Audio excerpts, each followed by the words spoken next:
आज मी तुम्हाला 5 मार्काचं dialogue writing आणि ॲप्रिशिएशनबद्दल सांगणार आहे, ज्याच्यामुळे तुम्हाला 10 मार्क फिक्स मिळून जातील. तर ते वाक्य वर खाली दिलेले असतात, तर ते तुम्हाला व्यवस्थित पहिला कोणता आहे, दुसरा कोणता आहे. तर पहिला कधीही सुरुवात होताना have you participated any cultural event, म्हणजे प्रश्नापासून सुरुवात होतो.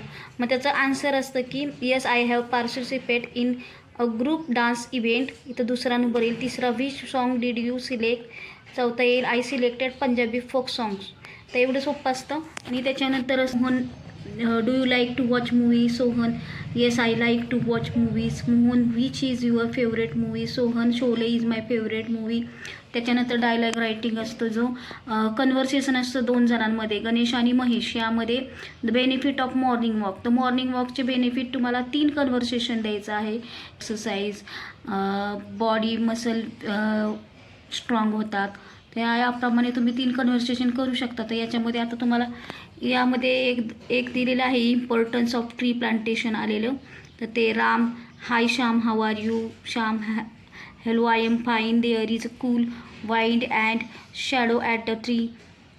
Ram right trees are our friends gives us wine shadow rain food shelter. Shyam yes they also gives oxygen to our survival. Rams yes so prevent trees and plant trees. Sham definitely we want to save trees, they are also hold soil.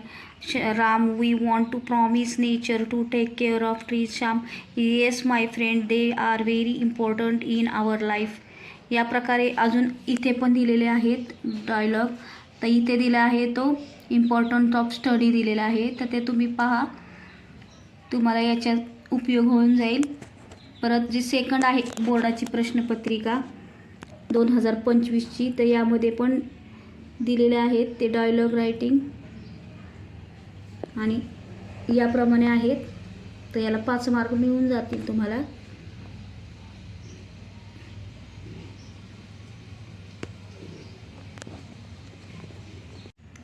तर ही stopping by woods on snowy even ही poem आहे. याचं appreciation आहे 5 मार्कासाठी. तर हे title stopping by woods on a snowy evening. आणि याचं जो पोएट आहे तो खाली इथं नाव दिलेलं असं रॉबर्ट फ्रॉस्ट. तर टायटल देताना आपल्याला टायटल त्या कवितेचं नाव, name of poet Robert Frost. Rhyming scheme देण्याची म्हणजे आता सुरुवातीला इथे जर आपण पाहिलं तर इथे शेक आहे, शेवटी इथं मिस्टेक आहे, म्हणजे हे रायमिंग वर्ड येतात. त्याच्यानंतर स्वीप आणि फ्लेक, ते त्याचे स्वीप हा वेगळा येतो म्हणून तो बी आला आणि फ्लेक हा शेक मिस्टेकसारखाच आला, त्यामुळे त्याला नाव ए दिलं. म्हणजे रायमिंग स्कीम झाली ए ए बी ए. याप्रमाणे तुम्ही रायमिंग स्कीम ओळखू शकता. जर मॅच होत नसेल रायमिंग स्कीम तर तुम्ही त्याला फ्री वर्ड्स लिहा. आता याप्रमाणे आणि फिगर ऑफ स्पीच आहे, तर मोस्टली ॲलिट्रेशन येतं सर्व कवितेमध्ये, ॲलिट्रेशन आणि यामध्ये रिपिटेशन आलेलं आहे. थीम ऑफ पोएम जो आहे सेंट्रल आयडियाज. तर त्याच्यामध्ये याच्यातील जे मेन शब्द आहेत, कशाविषयी कविता आहे तर ते तुम्ही लिहू शकता. आणि आणखी एक गोष्ट म्हणजे तुम्हाला ज्यावेळेस दुसरी एक कविता दिलेली असते याच्या आधीमध्ये, त्याच्यामध्ये तुम्हाला फक्त गाळलेल्या जागा असतात त्या कवितेच्या. आणि यामध्ये तुम्हाला तुम्हाला व्हिलेजविषयी डिस्क्राईब सांगितलं तर समजा या कवितेत, तर त्याविषयी तुम्ही याच्यातलं पाहून सांगू शकता. आणि रायमिंग वर्ड जो आहे तो लाईट ला ब्राईट नाईट, म्हणजे रायमिंग वर्ड सेम उच्चार असलेले शब्द आहेत, त्याला तुम्हाला 1 मार्क आहे. ते याप्रमाणे तुम्ही मार्क मिळवू शकता. पोएट्री सेक्शनमध्ये 10 मार्काची पोएट्री असते. तर त्याप्रमाणे पहिल्या पोएट्रीला गाळलेली जागा ह्याच्यातल्याच असतात.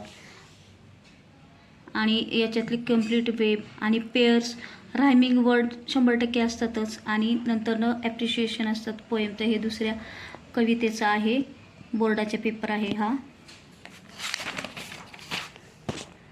तर याप्रमाणे तुम्ही पूर्णपणे डायलॉग रायटिंग आणि या कवितेचे 10 असे 15 मार्क्स मिळवू शकता इझिली. खूप सोपे आहेत. ते करा तुम्ही. गेल्या 3 वर्षाच्या प्रश्नपत्रिका पाहून करा.